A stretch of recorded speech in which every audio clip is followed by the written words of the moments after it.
I don't know why people are sleeping on the Titans like they weren't just in the AFC Championship game 2 years ago. Good morning, good morning. This is Hardfoul Radio. Appreciate you for tuning in today. This is the show that values time, so let's not waste any. So we're starting off with baseball back-to-back days. Now, I think that's pretty cool. Yeah, the rest you probably don't. Starting off with baseball back-to-back days, and this is just, I want to start today off with celebration and giving flowers to a player who absolutely unequivocally deserves it. I'm breaking out the big words today for one of the best baseball players I've ever seen in my life. Albert Pujols had his Dodger return to St. Louis. This is his first time there as a Dodger, and the St. Louis fans did exactly what they should have, which is standing ovation for arguably the greatest player in their franchise's history. And that's saying something if you consider the amount of seasons Pujols ended up actually playing there versus the amount of seasons that Stan Musial played there. The fact that they're on a comparable level just shows you the amount of greatness that Albert Pujols ascended to. So understand something. Albert Pujols, if you are a younger fan, you know him as an angel. You know him as huge contract, underperforming, okay power hitter. Like, that's who you know Albert Pujols as. If you're a younger baseball fan, you obviously know Mike Trout. And if you're looking at the Angels, you would go, well, Mike Trout's amazing. Why are they paying this Pujols guy all this money? To my younger baseball fans, if you weren't there for Albert Pujols' prime, you truly missed one of the greatest runs we've ever seen in sports. What he did in his time with the Cardinals is literally just the stuff of legends. Think about it. Albert Pujols, as an angel, hit 238 home runs. If you went 10 years, hit 238 home runs, they would remember you. They would talk about you at the bar. You'd be a good player. It's a good career. The problem for a guy like Albert Pujols is he was coming off a run with the Cardinals in which not only was he the best player in the game of baseball, he hit 445 home runs in his 10-year career with the Cardinals. Only once did he not bat 300. That was 299 in his final year with St. Louis. Several years batting above 320. Multiple time Silver Slug Award winner. Multiple time Gold Glove Award winner. 2-time World Series champ, including 2 different World Series games in which he hit 3 home runs in a World Series game. He did it to the Astros, and he also did it to the Rangers. Barry Bonds was walked with the bases loaded and got walked more than anybody. But Albert Pujols was that next guy that was feared enough to the point of, if you didn't have to pitch to him, you didn't. Albert had to get a lot of his numbers early in the season because as soon as it came time for Cincinnati baseball, no one was pitching to this guy. Why would you? He was the best player in baseball easily. Think about this. If you want to go best players of the 90s, everybody besides Albert and Ken Griffey has some controversy. Albert's contemporaries for his level of success are all guys affiliated with steroids and PEDs. Sosa, McGuire, A-Rod. But Albert has been tested time and time and time again, never found guilty, never proven of taking performance-enhancing substances, and was the best player in the sport 10 years running. Mike Trout's been amazing for the Angels. Everybody knows how I feel about Mike Trout. I don't know if Mike Trout's first 10 years are better than Albert Pujols. So for him to go back to St. Louis in his final season and to get that round of applause deserved every bit of that standing ovation last night. Moving on from Albert. So I've gave my NFC predictions on Monday. I gave my AFC predictions yesterday. Today, I'm giving you first 2 games, get you guys to the conference championship game. And then we will do the conference championship and the Super Bowl tomorrow, as the season obviously starts tomorrow. Dallas, Tampa Bay will be there. It's going to be fun. Looking forward to the NFL season. So now it's a new format, 7 playoff teams. The 1 seed is the only team with a bye. Then you'll play 2-7 plays each other, 3-6 play each other, and 4-5 play each other. So starting in the NFC, Tampa Bay has your bye. Your 2-7 matchup, Packers, Falcons. Not going to waste a lot of time here. I also did choose the Falcons over the Giants, which are the 2 teams I was considering for the 7 seed in the NFC.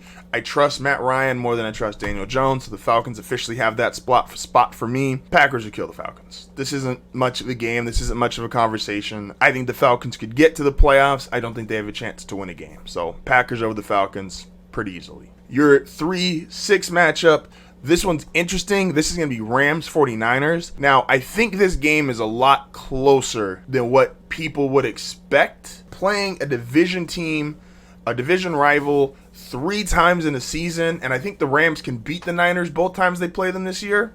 And so to get that third win is just really tough.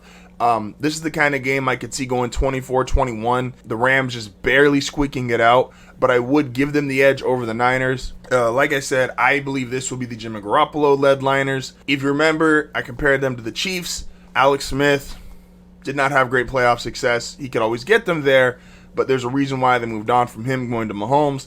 I think the Niners getting that experience of making it to the playoffs, Trey Lance getting to see everything that's going on. This will be great for them going forward, but I don't think it's enough to beat the Rams this year, barring any injuries. Then we have our 4-5, Washington, Seattle. I think Washington is a really, really, really good football team. The more I was looking into this, yes, they win the NFC East because the division's terrible, but the more you look at them, we don't consider Ryan Fitzpatrick a franchise quarterback. We don't consider him like a Pro Bowl level quarterback, but he puts up numbers. He's pretty consistent, and with a coach like Ron Rivera, one of the big things about Rivera is the discipline of his teams. You know it. You can see it. It's very evident when they play. It's very much like Bill Belichick. Washington football team with Ryan Fitzpatrick, I think most people would, if they played a team like Seattle, I think most people would have Seattle winning. I guess this is my upset pick, even though they are technically the higher seed, but that's because they would win their division. I have Washington beating Seattle in week 1 of the division round. I think Fitzpatrick, if keeping turnovers low, Washington's defense is legit. I mean, it's like a top 5 defense in the sport. Like I said, Terry McLaurin is a 4-man's DeAndre Hopkins, if you consider 1,000+ yards each of his last 2 seasons, and that's with, you can't name the quarterbacks he's played with. So Washington in not a seeding upset, but what I feel like would be a fan-perceived upset, beating Seattle in the divisional round. With that means Tampa Bay, the Packers, the Rams, and Washington. Those would be your division winners. That would then put a rematch from last year, Tampa Bay, Washington, Green Bay, Rams. I think Tampa Bay would handle Washington. Once again, Washington's really good football team. I think Tampa's just on another level. I think there's a real chance Tampa goes like 14-3, 15-2. I could even argue Tampa might go 16-1. I know that's a lot, but that's how good I feel about this team, especially with just all the continuity. Tom Brady, Bruce Arians, like there's a lot going on here. This has a chance to be a truly special run. And I say that to say, since I'm saying they could get 16 wins, they'll probably get like 13 because, I'd be wrong sometimes. Tampa Bay beats Washington, secures their spot in the NFC Championship game. Packers-Rams. This would be a rematch as well from last year. Now, the biggest difference, a healthy Aaron Donald. And I believe that's enough. A lot of people, I've seen a lot of media people put the Packers in the Super Bowl, basically saying, hey, once they push past the Aaron Rodgers drama, they're just going to be this great team. They're going to make it, and then Aaron Rodgers has a chance to be MVP again, and they're going to go to the Super Bowl. I don't think it's going to work like that. If this team gets down in a playoff game, which I think the Rams have a legitimate chance to jump on top of Green Bay, I think you're going to see some of that frustration leak out.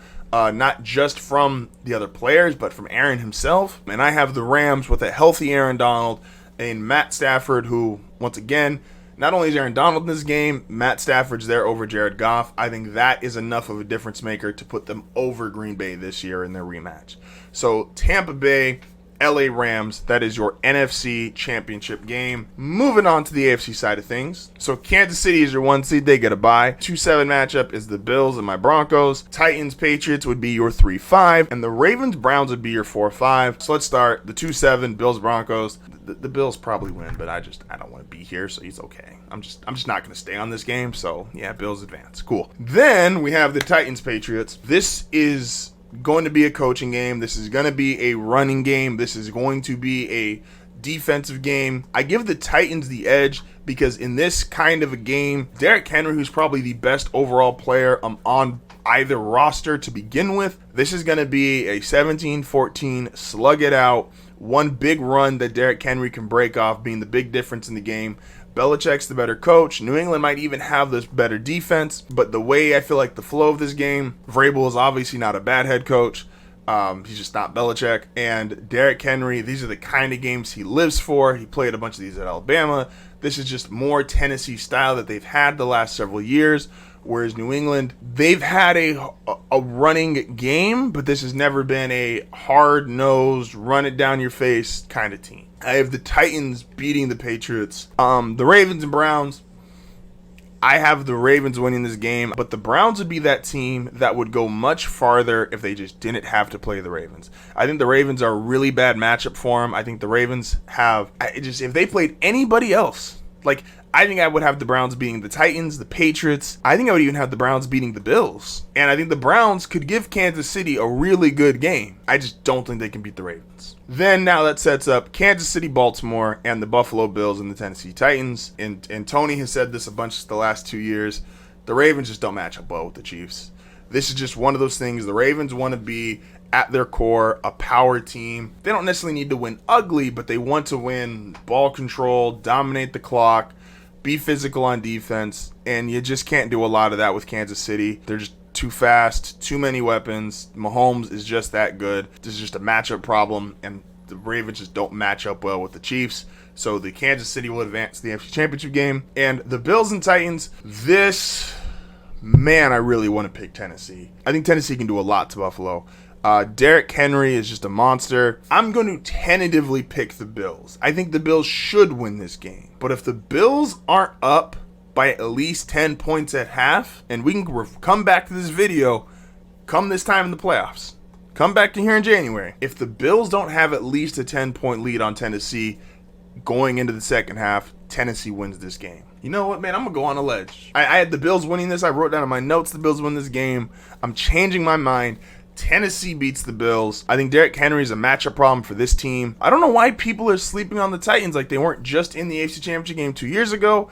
I understand they lost their offensive coordinator, who's now the head coach at Atlanta, but there's still a lot to like here with the Titans. So Kansas City, Tennessee, that's your AFC Championship game. And obviously Tampa Bay, LA for the NFC Championship game, which we'll break down those games as well as the Super Bowl predictions, and that's coming in tomorrow's show.